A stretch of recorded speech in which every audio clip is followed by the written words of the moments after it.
Hey guys, this is the Dev. I started this channel because I wanna,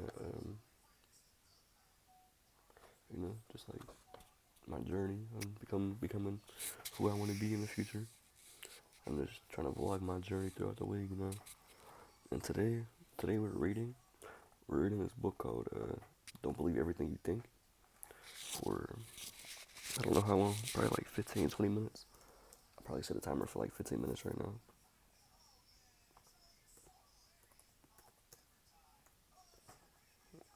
But yeah, that's what I'm gonna do. From here. Um, I'll just set my timer real quick. Alright. The first chapter is called "The Journey to Discovering the Root Cause of Suffering." Okay. There is an important distinction to make when speaking about suffering. When I mention suffering in this book, I'm referring to psychological and emotional suffering. There is a way in which, no matter what happens in your life, you do not have to suffer emotionally if it's and psychologically. I'm not saying what we go through is all in our heads or made up. Terrible and unfortunate events happen to people every single day. I'm saying that although we experience a lot of pain in our lives, suffering is optional. In other words, pain is unavoidable, but how we react to events and circumstances that happen in our life is up to us, and that will dictate whether we suffer or not. Buddhists say that two arrows fly our way whenever we experience a negative event. Being physically struck by an arrow is painful. Being struck by a second emotional arrow is even more painful, aka suffering. The Buddha explained, in life we can't always control the first arrow. However, the second arrow is our reaction to the first. The second arrow is optional. When I first heard of this quote from Buddha a few years back, I was confused because although I understood what he meant, I didn't know how I could apply this in my own life. If anyone were given a clear choice of suffering and not suffering, I don't think anyone in their right mind would choose to suffer. How can I choose not to suffer? If it were that, or if it were as easy as that, I don't think anyone would suffer anymore. It wasn't until years later that I came across a new understanding of where suffering comes from that I would stop it at its source. As I began my journey of self-improvement, I came across many different teachings, studies, and methods to help people overcome their problems.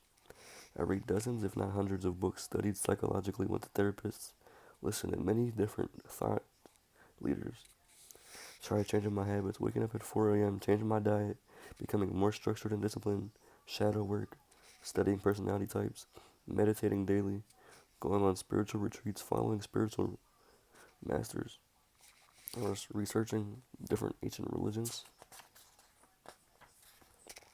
If you if you name it, I've probably tried it. I was desperate to find an answer because I wanted to know how to stop suffering in my own life and help others do the same.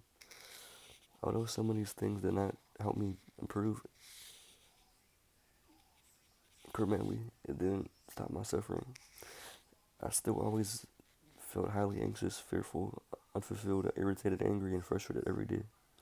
Even after doing all that, I still didn't discover an answer. And if I'm being honest, I was even more lost than I was even more lost than before I started on this quest. I felt purposeless, hopeless, and directionless. I didn't know what to do anymore, where to look, or who to talk to. It wasn't until I was in my darkest hour that a glimmer of hope began to lead me to light. All of a sudden, after years and years of searching, I stumbled upon one of my first mentors who revealed the answer to how I could alleviate my suffering. The answer I discovered was in understanding how our minds work and how the human experience is created. Chapter 2, the root cause of suffering. We live in a world of thought, not reality. Sydney Banks once said, thought is not reality, yet it is through thought that our realities are created. Each of us lie. Wait, I like that quote. Thought is not reality, yet it is through thought that our realities are created. I like that angle.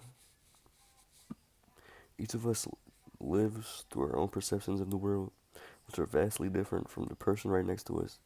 An example of this is that you could be sitting in a coffee shop having a quarter life existential crisis, completely stressed out of your mind about how you have no idea what you're doing with your life when it seems like everyone else has theirs together.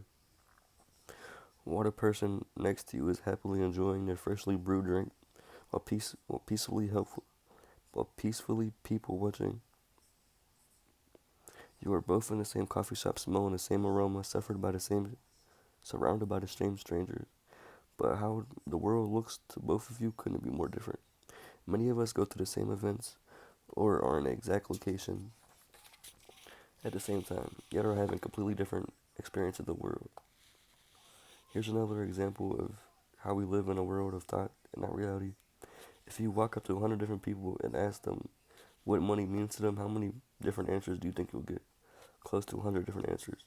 Money is technically the same thing, but it means something different to each person. Money can mean time, freedom, opportunity, security, and peace of mind, or it can mean evil, greed, and the reason people commit crimes. For now, I'm not getting into which one is right or wrong.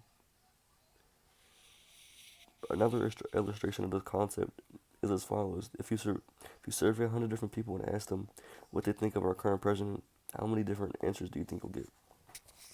Even though it is the same person we're talking about, we will get 100 different answers because most people live in their own thoughts and perceptions of the world. The meaning or thinking we give an event determines how we ultimately feel about it. The meaning or thinking is the filter through which we see life from then on. Because of this, we live through perception of reality, not in reality itself. Reality is that event happened with no meaning, thinking, or interpretation of it. Any meaning or thinking we give the event is on us. That is our perception of reality is created. This is how our experience of life is created. This is how our experience of life is created from the outside. It's not about the events that happen in our life, but our interpretation of them, which causes us to feel good or bad about something.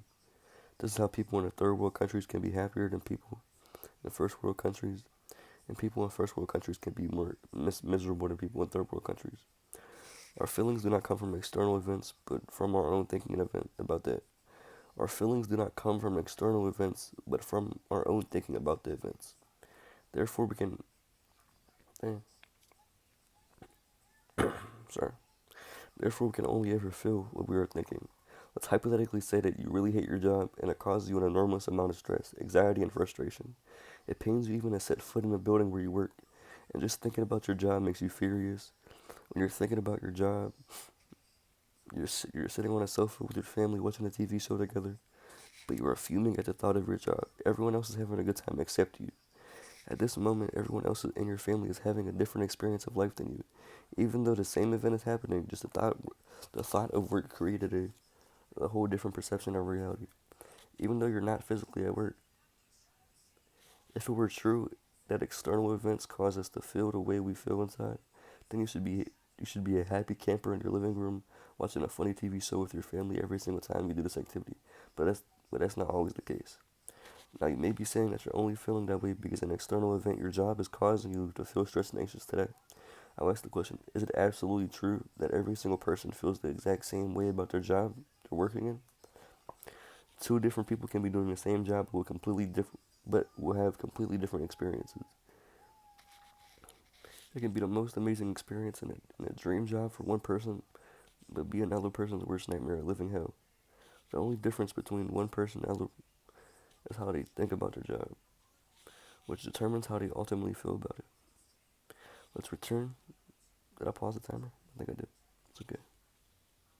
The only difference between one person and another person is how they think about their job, which determines how they ultimately feel about it. I think I read that part, but it's okay. Let's return to your original scenario of hypothetically hating your job. Remember how much stress, anxiety, and frustration it causes when you think about it. Let's do a quick thought experiment about that and answering the question below. Who would you be without the thought that you hated your job? Take 1 minute to see what comes up for you and don't move until you do that. If you don't overthink it and will truly let the answer surface from within you, without thought, without that thought, you will most likely feel happy, peaceful, free, and light. Without our usual thinking about a particular event or thing or experience of it completely alters. This is how we live in a world of thought, not reality, how our perception of reality is created from the inside out through our own thinking. With this new understanding, you've uncovered the cause of all our human psychological suffering. The root cause of our suffering is our own thinking. Before you throw this book across the room and light it on fire, I'm not saying that this is all in our heads and it isn't real. Our perception of reality is very real. We will feel what we think, and our feelings are real. That is completely undeniable. However, our thinking will look like uneventful. Wait. Uh, However, our thinking will look like an inevitable, unchangeable reality until we begin seeing how our reality is created. If we know that we can only ever feel what we are thinking, hold on. If we know that we can only ever feel what we're thinking, then we can change our feelings by changing our thinking. Thus, we can change our experience of life by knowing that it comes from our own thinking. And if that is true, then we are very, or then we are only one thought away from experiencing something different and transforming our entire lives at any moment through a state of no thought. A young monk in the empty boat. A Zen story about how thinking is the cause of our own suffering. A long time ago, a Zen monk lived in a small monastery in a forest near a small lake. A few senior monks occupied the monastery while the rest were newcomers and still had much to learn. The monks had obligations in the monastery, but one of the most important ones was their daily routine, where they had to sit down, close their eyes, and meditate in silence for hours at a time. After each meditation, they had to report the progress to their mentor. The young monk had difficulty staying focused during his meditation practice for various reasons, which made him very mad. After the young monk reported his progress to his mentor, the elder monk asked a simple question with a hidden lesson. Do you know what is really making you angry? The young monk replied, well, usually as soon as I close my eyes and meditate, someone is moving around and I can't focus. I get agitated that someone is disturbing me even though they know that I'm meditating. How can they not be more considerate? And then, when I close my eyes again and try to focus, a cat or a small animal might burst past and disturb me again. By this point, even when the wind blows and the trees branches make noise, I get angry. If that is not enough, the bird keeps on chirping, and I can't seem to find any peace in this place. The elder monk simply pointed out to his pupil, I see that you become angrier with each interruption you encounter. This is exactly the opposite of what the point of your task is when meditating. You should find a way not to get angry with people, animals, or anything around you that disturbs you doing your task, during your task. After the consultation, the young monk went out to the monastery and looked around to find a place that would be quieter so that he could meditate peacefully. He found such a place at the store of the lake that is nearby. He brought his mat, sat down, and started meditating. But soon, a flock of birds splashed down in the lake near where the monk was meditating. Hearing their noise, the monk opened his eyes to see what was happening. Although the bank, Although the bank of the lake was quieter than the monastery, things would still disturb his peace, and he got angry again. Even though he didn't find the peace he was looking for, he kept returning to the lake. Then one day the monk saw a boat tied at the end of the small pier, and right then an idea hit him. Why don't I take the boat, row it down to the middle of the lake and meditate there? In the middle of the lake there would be nothing to disturb me. He rowed the boat to the middle of the lake and started meditating. As he had expected, there was nothing in the middle of the lake to disturb him. He was able to meditate the whole day. At the end of the day, he returned to the monastery. This continued for a few days, and the monk was thrilled that he finally found a place to meditate in peace. He didn't feel angry, could calmly continue the meditation practice. On the third day, the monk sat in a boat, rowed to the middle of the lake, and started meditating again. A few minutes later, he heard water splashing and felt the boat was rocking. He started getting upset that even in the middle of the lake, someone or something was disturbing him. Opening his eyes, he saw a boat heading straight towards him. He shouted, "Steer your boat away, and you will hit my boat." But the other boat kept coming directly at him and was just a few feet away. He yelled again, but nothing changed, and so the incoming boat hit the monk's boat. Now he was furious. He screamed, "Who are you, and why have you hit my boat?" in the middle of this vast lake. There was no answer. This made the young monk even angrier. He stood up to see who was in another boat, and to his surprise, he found no one in the boat. The boat has probably drifted along in the breeze and has bumped into the monk's boat. The monk found his anger dissipating. It was just an empty boat. There was no one to get angry at. At that moment, he remembered his mentor's question. Do you know what is really making you angry? And then wondered. It's not other people, situations, or circumstances. It's not the empty boat, but my reaction to it that causes the anger. All the people or situations that make me upset and angry are like the empty boat. They don't have power to make me angry without my own reaction. The monk then rowed the boat back to shore.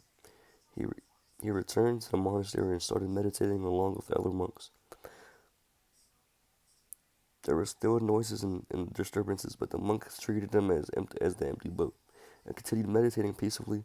When the elder monk saw the difference, he said to the young monk, "I see that you have found what is really making you angry and overcome that."